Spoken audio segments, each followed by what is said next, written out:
بسم اللہ الرحمن الرحیم۔ دنیا میں ایسے بہت سے بادشاہ آئے جو بہت زیادہ غرور اور تکبر کیا کرتے تھے۔ انہیں اپنی دولت پر بہت زیادہ ناز تھا، لیکن ان کو کیا خبر تھی کہ یہ دولت اسی دنیا میں رہ جانی ہے۔ کئی ایسے بادشاہ گزرے جو تکبر میں آ کر خدائی کا دعویٰ کرنے لگے۔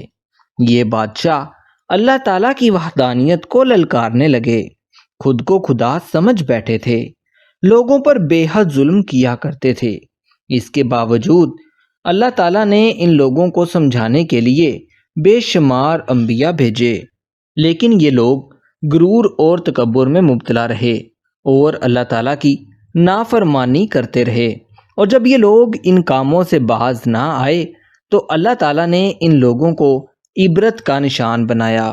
ایسے کئی بادشاہ جو خدائی کا دعویٰ کرتے تھے، اللہ تعالیٰ نے ان کو تباہ و برباد کر کے رکھ دیا، یہاں تک کہ ایسے لوگوں کا نام و نشان بھی اس دنیا میں باقی نہ رہا۔ اللہ تعالیٰ نے ان کو ایسی سزا دی کہ آج بھی لوگ ان سے سبق حاصل کرتے ہیں۔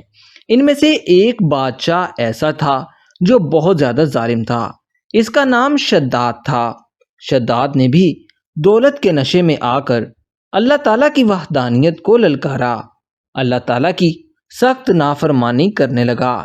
مال و دولت کی وجہ سے شداد پوری دنیا پر حکومت کرنے لگا۔ دولت کے نشے میں آ کر ایک روز شداد کہنے لگا کہ میں دنیا میں ہی جنت بناؤں گا۔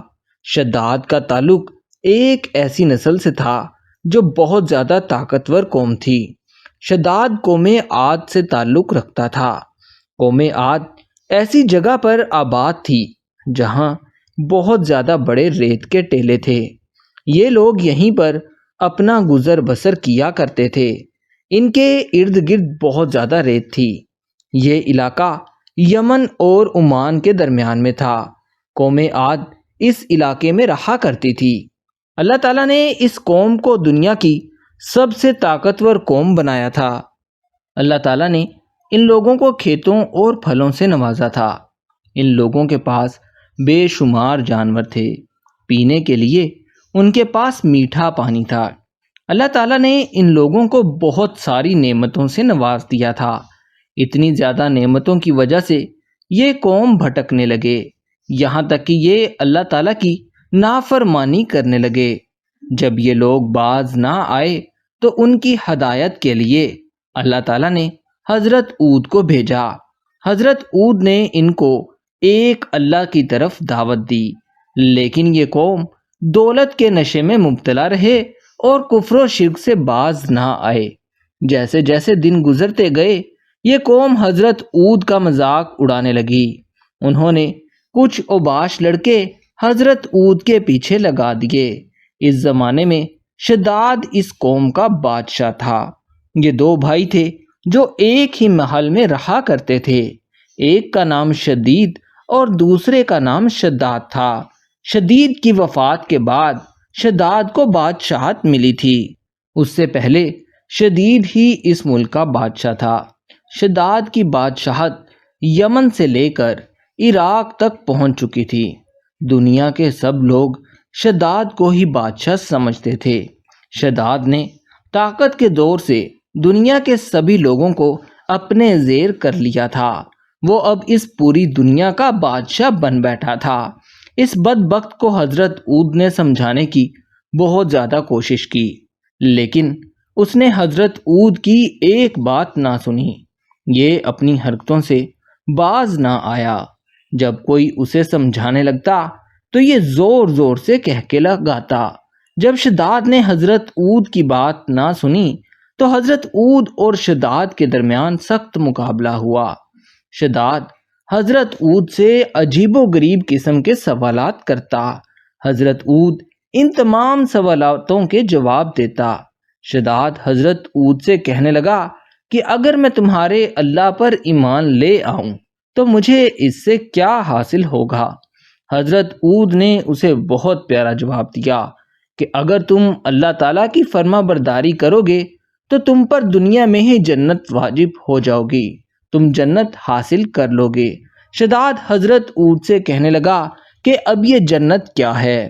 حضرت اود نے شداد کو جنت کے بارے میں اور اس کی نعمتوں کے بارے میں بتانا شروع کر دیا، یہاں تک کہ شداد کو جنت کی ہر ایک نعمت کے بارے میں بتایا۔ شداد حضرت اود کی طرف دیکھ کر مسکرایا اور زور زور سے کہہ گانے لگا۔ وہ کہنے لگا، یہ کوئی مشکل بات نہیں، میں دنیا میں ہی جنت بنا کر دکھاتا ہوں۔ شداد کہنے لگا، ایسی جنت میں تیار کر سکتا ہوں۔ وہ کفر و شرک میں پتہ نہیں کیا کچھ بول رہا تھا۔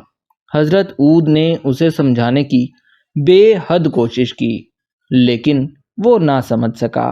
اس بات کو ابھی کچھ ہی دن گزرے تھے کہ شداد نے اعلان کر دیا کہ میرے پاس دنیا بھر سے اچھے مزدور آ جائیں، میں ایک جنت بنانا چاہتا ہوں۔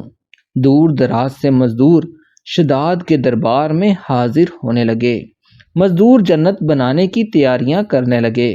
شداد نے جنت بنانے کے لیے بہت سارا پیسہ اکٹھا کیا، یہاں تک کہ اس نے اس جنت کے لیے سونے کی اینٹیں لگانا شروع کر دی۔ جیسے جیسے جنت تیار ہوتی جا رہی تھی، شداد بہت خوش ہو رہا تھا۔ اس نے اس جنت میں دودھ اور پانی کی نہریں بھی بنوا دی۔ اس نے ہیرے جواہرات سے اس جنت کو سجایا۔ شداد سارے دن اپنے محل میں رہتا اور بے صبری سے انتظار کرتا کہ کب یہ جنت مکمل طور پر بن جائے گی۔ شداد اتنی بڑی جنت بنوا رہا تھا کہ اس کے بننے میں تقریباً 12 سال لگ چکے تھے۔ شداد نے اپنی قوم سے یہ وعدہ کیا تھا کہ جب تک جنت تیار نہ ہوگی وہ اس جنت میں قدم نہیں رکھے گا۔ آج جنت مکمل طور پر بن چکی تھی اور وہ جنت میں جانے کے لیے مکمل طور پر تیار تھا۔ اس نے 12 سال بہت بے صبری سے اس دن کا انتظار کیا تھا۔ شداد بہت زیادہ خوش نظر آ رہا تھا۔ شداد نے اپنا لشکر لیا اور جنت کو دیکھنے کے لیے جنت کی طرف روانہ ہوا۔ جیسے ہی وہ جنت کے پاس پہنچا تو جنت کے دروازے کے باہر ایک بہت بڑا آدمی کھڑا ہوا تھا۔ شداد کو دیکھ کر وہ آدمی مسکرانے لگا اور شداد سے کہنے لگا، میں تمہیں اس جنت میں داخل نہیں ہونے دوں گا۔ شداد اپنے لشکر سے کہنے لگا کہ یہ آدمی مجھے جنت میں داخل نہیں ہونے دے گا۔ لشکر کے لوگ بہت زیادہ حیران ہوئے اور شداد سے پوچھنے لگے، یہ آدمی کون ہے؟ شداد نے بتایا کہ یہ ملک الموت ہے اور میری روح قبض کرنے کے لیے آیا ہے۔ شداد ملک الموت کی منتیں سماجتیں کرنے لگا کہ میں نے یہ جنت بہت مشکل سے بنوائی ہے، میں اس جنت کو دیکھنے چاہتا ہوں، لہٰذا مجھے صرف ایک مرتبہ جنت کو دیکھنے دیا جائے۔ ملک الموت نے کہا کہ مجھے یہ اللہ کا حکم ہے، میں تمہیں جنت کے اندر ایک قدم بھی نہیں رکھنے دوں گا، میں تمہیں جنت کے اندر نہیں جانے دوں گا۔ یہاں تک کہ شداد رونے لگا اور گڑ گڑا کر معافیاں مانگنے لگا، لیکن ملک الموت نے اللہ تعالیٰ کے حکم سے شداد کی روح قبض کر لی۔ روح قبض کرنے کے بعد ملک الموت نے ایک زوردار آواز لگائی۔ وہ آواز اتنی زیادہ تھی کہ شداد کی بنائی ہوئی جنت زمین کے اندر دھنس چکی تھی۔ شداد کو عبرتناک سزا مل چکی تھی، وہ اپنی بنائی ہوئی جنت کو دیکھ بھی نہیں سکا۔ شداد کے مرنے کے بعد بھی حضرت اود نے اس قوم عاد کو بہت زیادہ سمجھانے کی کوشش کی۔ شداد کے انجام کے بارے میں سب لوگ اچھی طرح سے واقف تھے، لیکن وہ پھر بھی اللہ تعالیٰ کی نافرمانی کرتے رہے۔ حضرت اود نے اس قوم کو بہت زیادہ ڈرانے کی کوشش کی، لیکن یہ قوم باز نہ آئی۔ جب حضرت اود مایوس ہو گئے اور لوگوں نے ان کی بات نہ مانی تو حضرت اود نے اللہ سے کہا، میں یہاں سے واپس آنا چاہتا ہوں۔ اللہ تعالیٰ نے حضرت اود کو حکم دیا، ٹھیک ہے اود، اپنے ساتھیوں کو لے کر اس علاقے سے واپس نکل جاؤ۔ حضرت اود اپنے ساتھیوں سمیت اس علاقے سے روانہ ہوئے۔ ابھی حضرت اود اس شہر سے نکلے ہی تھے کہ اس شہر میں تیز ہوا چلنے لگی۔ دیکھتے ہی دیکھتے وہاں شدید طوفان آنے لگا۔ وہ طوفان اتنا شدید تھا کہ سب کچھ اپنے ساتھ لے کر جا رہا تھا۔ 8 دن تک وہ طوفان جاری رہا۔ طوفان اتنا تیز تھا کہ وہ پوری قوم غرق ہو چکی تھی۔ اس قوم میں سے کوئی بھی انسان باقی نہیں بچا تھا، یہاں تک کہ اس قوم کا نام و نشان تک باقی نہیں رہا تھا۔ وہاں صرف اور صرف ریت باقی رہ چکی تھی۔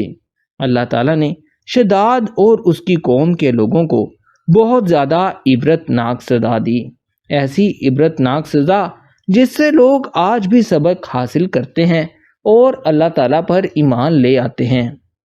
دوستو، کہانی اچھی لگی ہو تو ہمارے اس چینل یو اے وائس کو سبسکرائب کر لیں تاکہ ہمارے آنے والی ہر نئی کہانی کا نوٹیفیکیشن آپ کو بر وقت مل سکے۔